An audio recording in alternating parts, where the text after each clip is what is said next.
Bonjour à tous et bienvenue dans le Mouton à 5 pattes. Aujourd'hui, épisode ultra spécial, puisque forcément j'ai l'immense plaisir, honneur de recevoir mon associé, ou devrais-je dire ancien associé, mais toujours associé quand même dans le cœur, Olivier de Montjoie. Oli, coucou. Coucou Steph, comment vas-tu? Ça fait longtemps. Ouais, ça fait très longtemps. Alors voilà, il y a maintenant 2-3 jours, nous avons donc officiellement annoncé que tu quittais le navire de Gentis. Aujourd'hui, on voudrait revenir un petit peu sur tout ce beau parcours qu'on a fait ensemble et surtout entendre ton histoire et ce qui va se passer après. Alors, tout d'abord, on va revenir au tout début. Recrutement, comment tu es tombé dedans? Complètement par hasard. Donc, en gros, pour revenir, on rembobine en 2008-2009, je termine des études de gestion. Et je reviens en Belgique puisque j'ai étudié en Espagne. Donc 2008-2009, pour remettre le contexte, c'était pas la joie au niveau économique. Je commence à postuler en suivant un peu la voie classique de ce que mes études permettaient de faire comme travail. Donc je postule dans les banques surtout en me disant voilà, je vais trouver un poste confortable pour gagner un beau salaire, faire une longue carrière et prendre une bonne retraite. Et donc, je fais pas mal d'entretiens dans les grands noms, pour ne pas les citer. J'arrive souvent assez bien dans les entretiens, c'est loin. Et on me dit toujours, oui, voilà, tu parles pas très bien néerlandais, tu as fait des études en anglais, c'est des diplômes qu'on connaît pas par rapport à ULB, VUB, ICHEC et autres. Donc, on va plutôt prendre des autres candidats. Et surtout, toi, tu as un rôle t'as une personnalité plutôt commerciale. Bon, j'ai appris ensuite qu'un banquier, c'est un commercial, donc je sais pas pourquoi il me disait ça et qu'il me prenait pas, mais bref. Effectivement.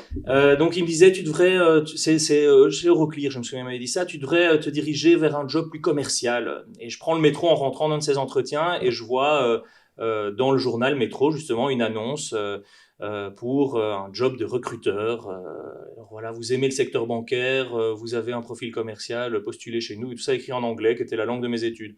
Donc je me dis, bon, ça vaut la peine d'envoyer un CV là-bas. J'envoie un CV et j'arrive en entretien face à une charmante demoiselle à l'époque, On se demande qui une c'est. certaine Stéphanie Renier, qui m'explique déjà qu'est-ce que c'est que le métier du recrutement, parce qu'honnêtement, j'en avais aucune idée. Chasseur de tête, ça headhunter, hein, ça sonne super bien, donc je me dis ça le fera sur une carte de visite à la place de C'est banquier, joli. c'est tout aussi cool, voilà.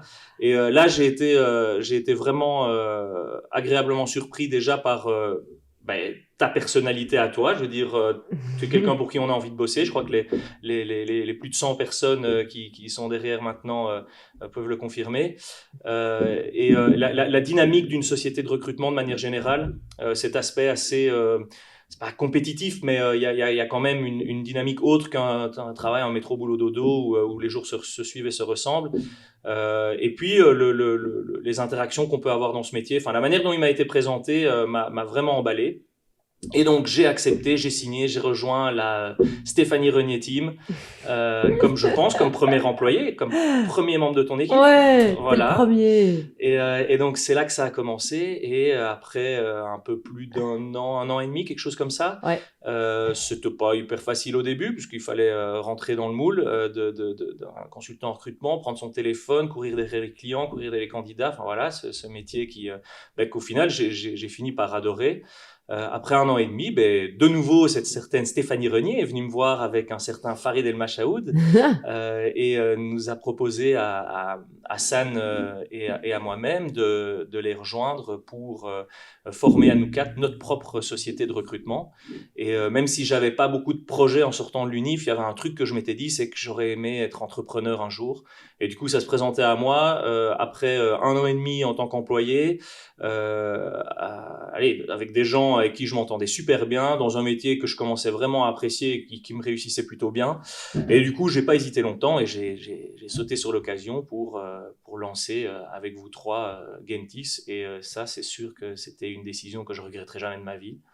Parce que ça a été... Sentiment partagé. Ah voilà, ça a été une expérience incroyable. Dès le début, hein, on a, comme je crois, comme beaucoup de sociétés, on avait des rêves plein la tête, des projets sur papier, des business plans incroyables, blindés. Évidemment, rien ne s'est passé comme prévu, Et c'est ça qui est beau. et c'est ça qui est génial.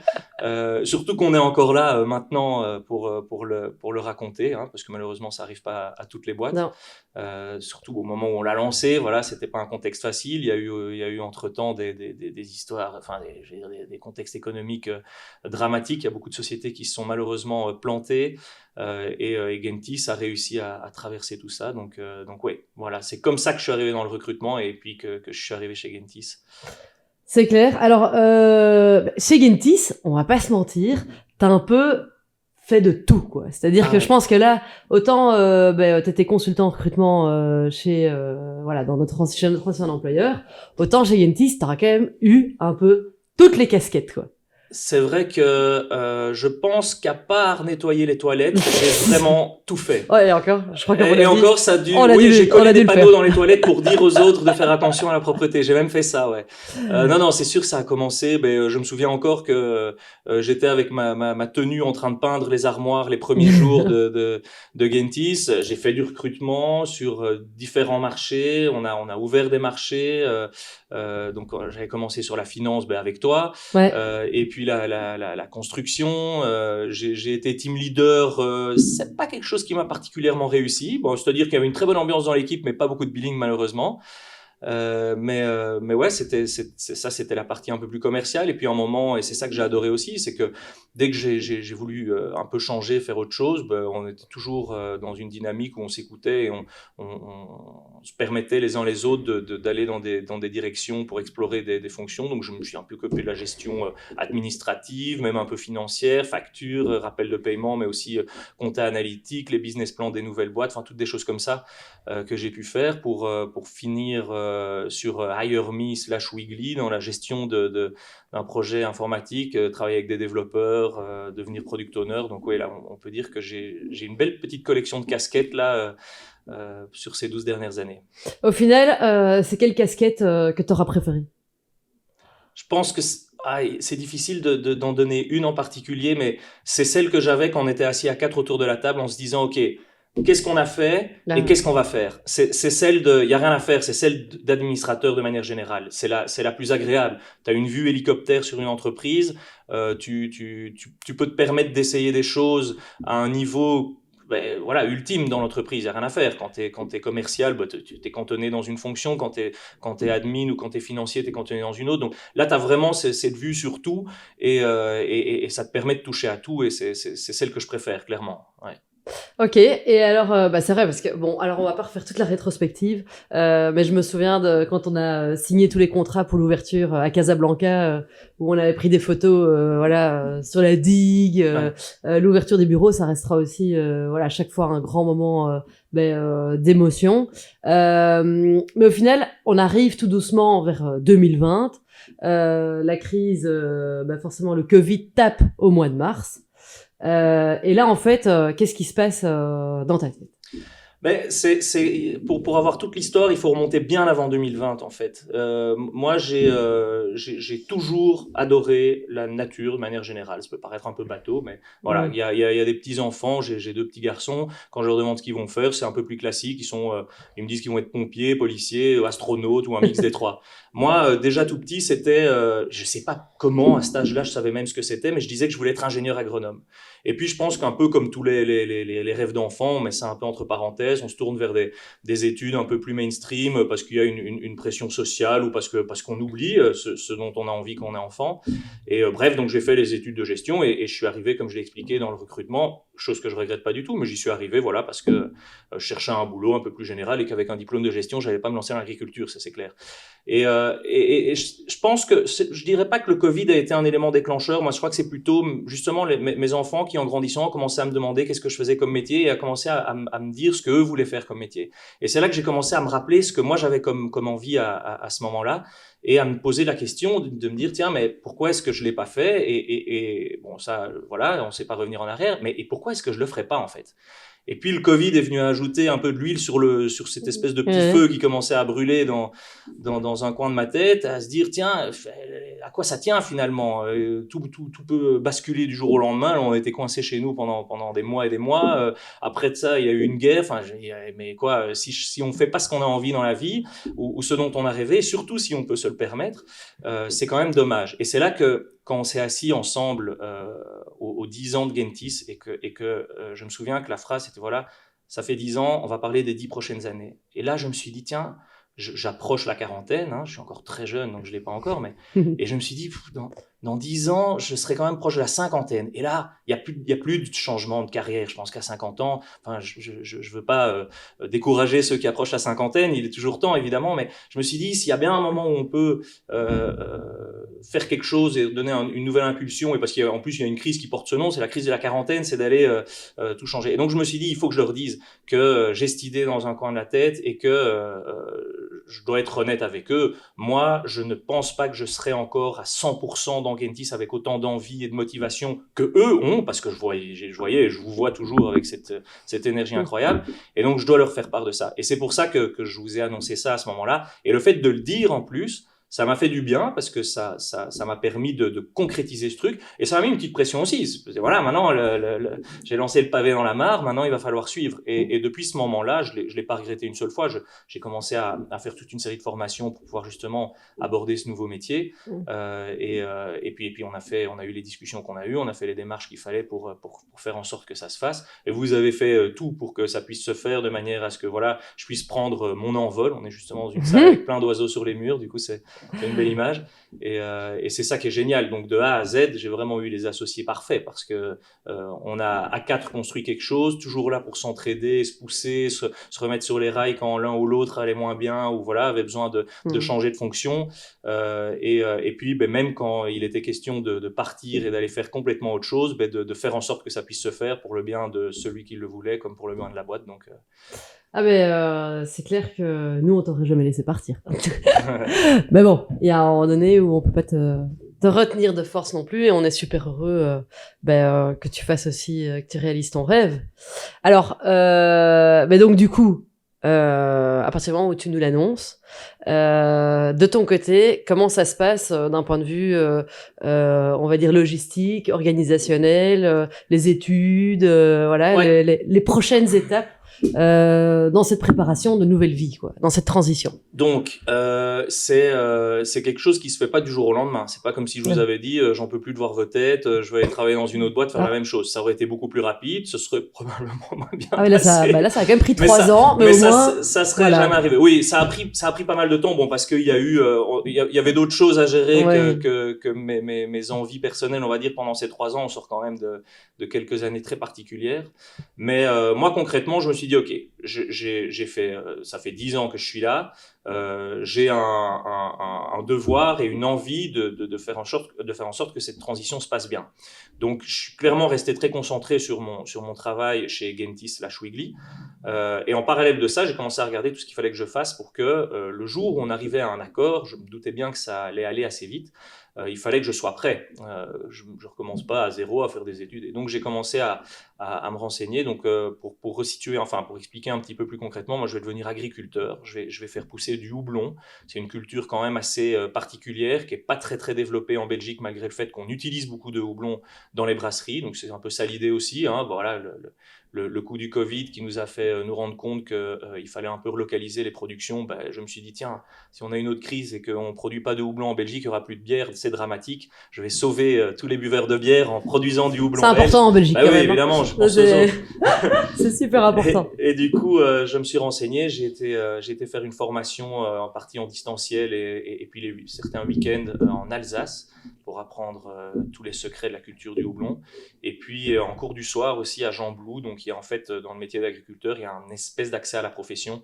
Enfin, en tout cas, une formation qui te permet de t'installer comme agriculteur, de prétendre à des aides de l'Europe et de la région, parce que c'est pas un métier qui est très, très, très, très, très rentable, hein, il faut pas se mentir. Et du coup, voilà, j'ai fait tout ce qu'il fallait pour pouvoir avoir ces diplômes-là. Et puis, j'ai commencé à chercher un terrain, et puis j'ai fait un business plan. Ça, pour le coup, je connaissais. Ça, c'était pas compliqué. Comment faire, voilà. c'est bon. Et voilà. Et voilà. Et du coup, voilà, donc nous, on l'a annoncé cette semaine à toutes les équipes. Alors c'est marrant parce que personne ne nous a cru. Oui. À chaque fois qu'on a annoncé que tu allais devenir agriculteur, c'était vraiment voilà, l'ébahissement. Enfin, personne ne nous croyait. Mais donc du coup, maintenant, c'est quoi ton planning des prochaines semaines? Là, voilà, maintenant c'est fait, ça y est, l'acte est scellé. Qu'est-ce que tu vas faire? Eh bien, donc l'installation effective, le moment où l'image que tout le monde a dans sa tête, moi avec mon chapeau de paille dans mon tracteur, ce sera a priori dans un an. Parce qu'il y a toute une série de choses à mettre en place d'ici là. Je dois encore passer mon permis tracteur justement, ça prend du temps. Il y a encore toute une série de choses et notamment des stages que je dois faire. Donc je retourne tout en bas de l'échelle, petit stagiaire, et je vais devoir aller faire a priori 3 stages d'un mois chacun. Dans des houblonnières, enfin, ou dans des exploitations agricoles, mais j'espère dans des houblonnières pour avoir l'expérience qu'il faut. Et du coup, ça va me prendre déjà pas mal de temps, 3 mois, enfin 3 fois 21 jours, quoi. Ensuite, j'ai encore oui, un permis tracteur à passer. Je dois encore passer une licence qui va me permettre d'utiliser certains produits bio, je vous rassure, mais voilà, il faut quand même un permis pour ça aussi, donc des examens, toujours des examens. Et alors, en parallèle de tout ça, j'en ressors d'ailleurs ce matin, j'y étais au bureau d'études pour des demandes de permis, parce que sur le terrain agricole, je vais devoir construire un bâtiment pour traiter, donc sécher le houblon que je vais récolter. Je vais devoir introduire une demande de permis pour installer une houblonnière. Pour info, le houblon, c'est une liane qui grimpe le long d'un fil tuteur et qui grimpe à 7 mètres de haut. Donc on appelle ça des cathédrales, les échafaudages à houblon, puisque c'est des structures quand même assez impressionnantes. Et évidemment, il faut un permis pour ça. Donc ça, c'est des dossiers qui prennent pas mal de temps. En parallèle de ça, il y a les dossiers de demande d'aide aussi à l'installation, des aides à l'investissement, pour pouvoir essayer de faire financer le plus de choses possible. Et puis après, la démarche commerciale, et là de nouveau, c'est quelque chose que je connais, donc ça devrait plutôt bien se passer, mais appeler toutes les brasseries voilà, autour de là où je serai installé, donc dans le Brabant wallon et Bruxelles, pour leur expliquer qu'ils n'ont plus à s'inquiéter, qu'il y a du houblon tout bon, tout frais et local qui va arriver. Et voilà, discuter des contrats à mettre en place avec mes futurs clients. Génial. Au final, tu crois que toutes les années avec Gentis, à créer ta boîte, voilà, tout l'entrepreneuriat, qu'est-ce que ça t'aura appris pour la suite des événements maintenant? Eh ben, dans les formations que j'ai faites, il y a principalement des gens qui viennent déjà du monde agricole. Et eux, toute la partie qui leur fait peur et toute la partie qui a été une source d'échec pour pas mal de gens qui se sont installés, mais c'est celle qui me fait le moins peur. Parce que c'est clairement celle que, pour le coup, je maîtrise de A à Z depuis... La partie commerciale. C'est la partie développement d'une société, contact avec les banques, gestion financière, voilà, mise en place d'un business plan, développement commercial, gestion administrative, enfin tout ça pour le coup, je l'ai déjà fait, je crois que je le fais assez bien et du coup ça me fait pas du tout peur. Et à l'opposé de ces gens-là, moi la partie qui m'inquiète le plus, c'est celle que je connais pas du tout. C'est-à-dire, enfin je connais pas du tout. Comme je vous dis, j'ai été passionné enfin je suis passionné depuis longtemps par la culture. J'ai un potager, je passe mon temps dans mon jardin, j'ai déjà fait des essais de plants de houblon, mais bon là, travailler sur quelques hectares, c'est quand même autre chose. Du coup, c'est celle-là qui m'inquiète un peu plus et je peux pas me planter dessus. Mais l'expérience Gentis, c'est voilà pour toute cette partie développement, gestion et suivi d'une entreprise. Où là, je me fais pas trop de soucis grâce à tout ce que j'ai acquis ici. Donc, on te reverra bientôt avec des contrats, des clients, Ouais, victime de ton succès. Malheureusement, il n'y a pas beaucoup de recrutement. Vous devriez peut-être ouvrir une antenne sur les saisonniers agricoles, ouais, parce que ça, j'en ai besoin. Donc, si jamais vous ouvrez, vous me mettez en contact avec... je veux bien travailler en retainer, promis. Je sais à quel point c'est important pour la boîte de recrutement de travailler en retainer.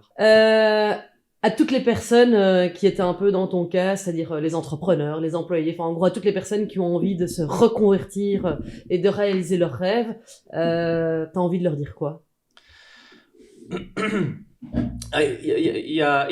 Honnêtement, je pourrais donner le speech un peu bateau, vivez votre rêve, suivez-le et tout, mais il faut quand même bien réfléchir. Moi, j'étais dans une situation où, voilà, on va pas se cacher, j'avais une position confortable dans une entreprise qui tourne bien, qui se développait bien. Il y avait encore beaucoup de challenges et continue de se concrétiser. Ouais. Donc voilà, c'était un moment où je me suis dit, tiens, est-ce que je suis pas en train de faire n'importe quoi là, à me dire, à avoir une espèce de lubie de vouloir retourner vers quelque chose. Et donc il faut vraiment bien prendre le temps de mettre sur papier, hein, parce qu'il suffit pas de réfléchir. Moi j'ai mis sur papier, j'ai fait une espèce de SWOT analysis de partir de chez Gentis, revendre mes parts, laisser cette position et tous ces futurs challenges, voilà, les abandonner entre guillemets, pour me retrouver seul ou presque, sur un champ tous les jours, à faire un métier que je connais pas, dans un milieu qui est pas facile et où en plus le succès ne dépend pas que de soi. Hein. Je veux dire, c'est la nature. Si demain la grêle et que ça défonce, voilà, on est à l'abri de rien, des maladies, des trucs, voilà, c'est l'agriculture, c'est vraiment pas facile, ça peut très bien se passer comme ça peut très mal se passer. Et donc j'ai vraiment pris le temps de mettre tout ça sur papier. La deuxième chose, c'est qu'il faut pas hésiter à en parler autour de soi avec les premières personnes concernées. C'est pour ça que je vous en ai parlé rapidement. J'en ai évidemment beaucoup parlé à mon épouse, j'en ai parlé à mes parents, j'en ai parlé à mes amis, j'en ai parlé à des gens dans le milieu que je connaissais de près ou de loin dans le milieu agricole, pour vraiment bien se rendre compte de ce vers quoi on va. Je veux dire, c'est quand même un changement assez énorme. Et voilà.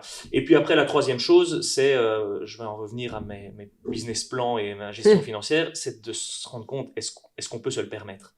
Moi, je pense que ça a vraiment été l'élément déclencheur. Les deux premiers aspects, c'est oui, mon analyse de est-ce que abandonner Gentis vaut la peine pour ça? Oui, voilà, le pour et contre y était. J'ai été, on va dire par mon entourage, on m'a dit, ouais, fais gaffe quand même, mais si c'est ce que tu veux, vas-y. Donc de nouveau, pas très décisif. Et c'est vraiment le troisième facteur. Je pouvais me le permettre. Et donc je me suis dit à un moment, tiens, j'en ai envie, et si je peux me le permettre et que je le fais pas, mais alors qu'il le fait, quoi. Ce serait trop dommage de laisser passer un truc comme ça. Et du coup, c'est grâce à Gentis et grâce à vous que je peux me le permettre. Oui, voilà. J'ai dit Gentis, hein, je m'inclus encore un peu là-dedans. Non, mais vous l'avez rendu possible. Je veux dire, on est associés. Si vous étiez pas obligé de faire en sorte que ce deal ait lieu, et ça a pu se faire parce que voilà, on a travaillé ensemble pour que ça puisse se faire, et c'est ça qui est génial aussi. Donc voilà, c'est vraiment ces trois choses-là, mais il faut surtout pas se précipiter. Moi, j'en parlais encore avec mon père qui me disait, ah voilà, ça s'est fait, ça a pris du temps, mais ça s'est fait. Je dis oui, mais finalement, je suis très content que ça ait pris du temps, parce que déjà, ça a permis de me former, hein, je viens d'expliquer tout ce que j'ai pu faire pendant ce temps-là, en parallèle de continuer à travailler chez Gentis, et puis ça a permis aussi tant que c'était pas signé, c'était pas fait, donc il y avait toujours cette possibilité de vous dire à un moment, écoutez les gars, non, je fais un reboot de la machine, je suis reparti avec vous pour 10 ans, parce qu'en fait, c'était une lubie, ça m'est passé et tout. Il faut bien laisser le temps à ce genre de réflexion de se poser pour être sûr qu'on ne fait pas une bêtise, quoi. Et il y a des moments où on y a cru. Tu allais revenir sur ta décision. Il y a certains moments. Mais il y a eu des petits moments de doute aussi, ouais, parce que voilà, il n'y a rien à faire. C'est une boîte ici, c'est excitant. Il y a plein de trucs qui se passent. Il y a Dubaï qui vient d'ouvrir. Il y a d'autres projets dans le pipe. Je vais essayer de pas faire de gaffe en les citant, alors qu'ils sont pas officiels. Mais non, c'est sûr. Il y a plein de trucs géniaux qui se passent ici. Mais après, voilà, c'était de se dire, j'ai déjà vécu tellement de chouettes choses ici. Est-ce que j'ai pas envie d'aller un moment faire quelque chose qui me trotte dans le fond de la tête là depuis tout petit, voilà, depuis des années, depuis pour le coup des décennies, et c'est là qu'à un moment on dit allez, let's go. Eh bien, let's go, Olivier. Un tout grand merci en tout cas pour le partage de ton histoire. Inutile de te dire qu'évidemment je te suis aussi ultra reconnaissante pour toutes ces années, que de toute façon ce n'est qu'un au revoir. Mais oui.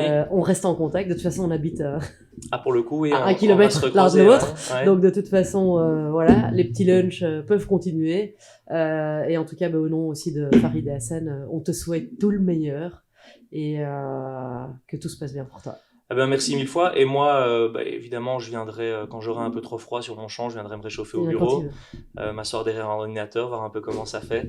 Et non, et puis pourquoi pas une update dans 1 an, dans 2 ans, hein, voir si tous mes beaux rêves sont concrétisés ou si je suis en train de pleurer pour revenir. On pourra venir sur ton tracteur ou pas? Évidemment, mais vous faites des petites sorties de société, vous venez un peu prendre l'air à la campagne, je suis pas loin, non, c'est ça clair. pourrait être des bons saisonniers agricoles. Tout à fait. Tu fais ceux qui commencent ici pendant la formation, de voir si c'est des bons travailleurs, tu me les envoies, je te fais un petit feedback. Et non, et puis pour vous, comme je vous l'ai dit, je remercierai jamais assez pour les 12 dernières années et puis pour les je sais pas combien prochaines années que vous m'offrez d'une certaine manière aussi, en ayant fait en sorte que que tout ça ait pu se concrétiser, quoi. Eh bien, ce sera le mot de la fin de cet épisode en tout cas. Donc merci pour tout et bonne journée à tous.